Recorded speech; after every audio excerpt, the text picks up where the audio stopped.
Wicker was just a little bitty puppy. Two brothers by the name of Montgolfier were sitting at home, and they were throwing scraps of wallpaper in the fireplace. Joseph and ATN. Their dad ran a wallpaper factory, so they would throw those scraps in to keep the fire going, that kind of stuff. And every now and then, one of those scraps of wallpaper went up the chimney, and they said, wow, maybe it's the smoke that makes the stuff go up the chimney. So they went out on the clothesline, grabbed a pair of mom's pantaloons, tied off the legs, brought it in the house, set it over the fireplace, filled it up with smoke, brought it out, let go, and for a slight bit, it stayed and hovered, and then it fell to the ground. They were grounded for 2 weeks by mom. So they said, you know, hey, this is kind of interesting. Maybe we can build some bags, fill them with smoke, and maybe we would have an opportunity to fly. So they went out in the yard and they built a fire, started putting these bags together, and they'd fill one up, let it go, and it would go off, and they'd fill another bigger bag up, and it would go off.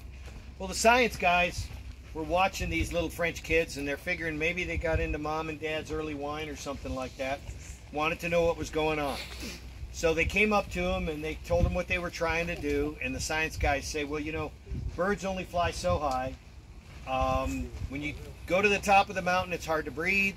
So if you get up there at a certain level, you're going to die. You're not going to be able to breathe. Well, we know today that that level's way up there. And they didn't know that because the earth was flat back then, right? Yeah. Like it is around here. So they just said, well, we need to do an experiment. So they went out in the barnyard behind the house and they found a cage. They rounded up a couple of barnyard animals. They rounded up a sheep, a rooster, and a duck. Which one were you? Who's the old goat? I was the old goat. I was the old goat. You could tell by the... I see that. Okay. So they put them in this cage. They had a pretty good sized bag going, tied it off to the ground, got it going up with smoke, ran some ropes over to the cage, and it filled up with smoke.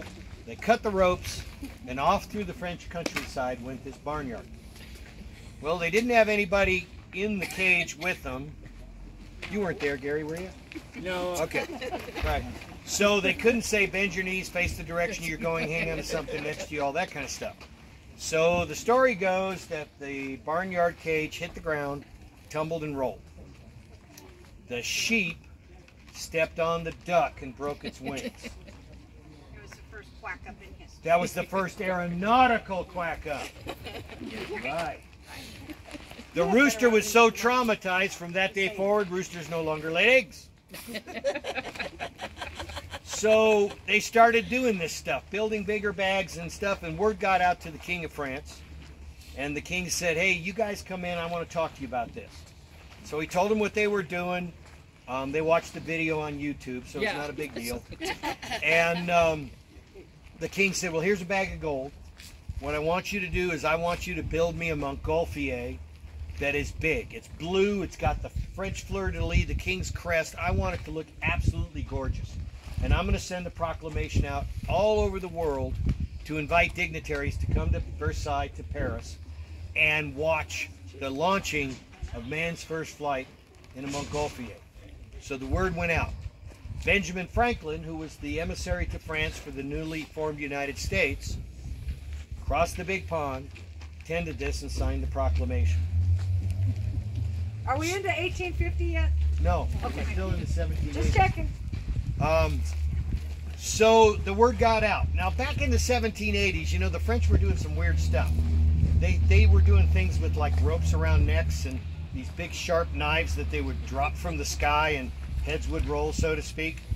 So if you can imagine back then, they had these big platforms up, stairs going up to the top, trap door. So they said, well, we'll use this thing. We'll get multi-purpose out of it. We'll build a fire down at the bottom. The smoke will come up through the trap door, and it'll fill up the Montgolfier with smoke.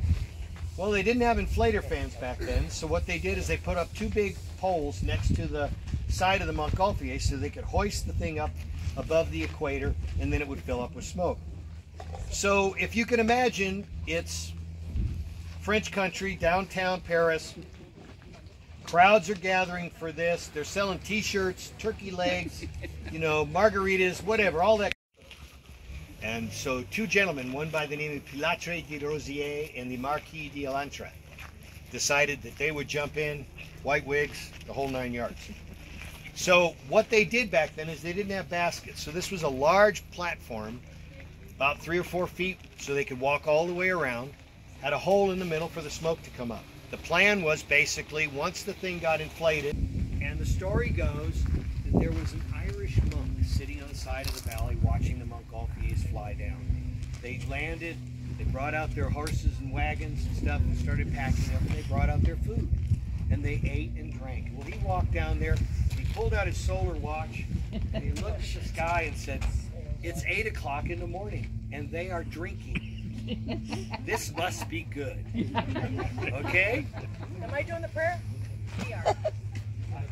Can we do it now? The Irish monk wrote a poem, and the poem became known as the Balloonist prayer. And it goes like Just a this. minute. So what they're going to do is they're going to give you the prayer, and then we're going to show you how to drink your drink. So do not drink your drink. It's bad Take hats juju. off because it's a... Who can, wait, you have to get on your knees. Oh, on your knees. Get on your knees. Get on your knees. Put your cup in front of On the you. mat, Laney. Put your cup in front of you so that it would be possible for you to pick up the cup using your feet only. I will tell them how to do that. I'm going to show them. Have welcomed you with softness. The sun sun has blessed you with his warm hands. You have flown so high and so well that God has joined you in laughter and sent you gently back into the loving arms of Mother Earth. And we always add, and the crew, because without the crew we can't fly. Amen. Amen. Now, All right, here's what you're going to do. I'm a little bit older, so it takes me a while to get in. Getting down's not a problem, it's getting up. Getting back over here. 1, 2, 3. Go, Laney.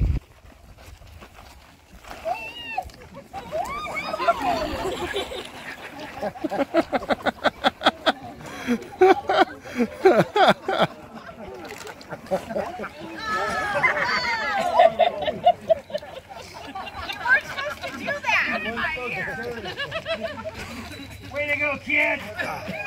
She did the best. She didn't let go of the cup at all. Not a drop spilled.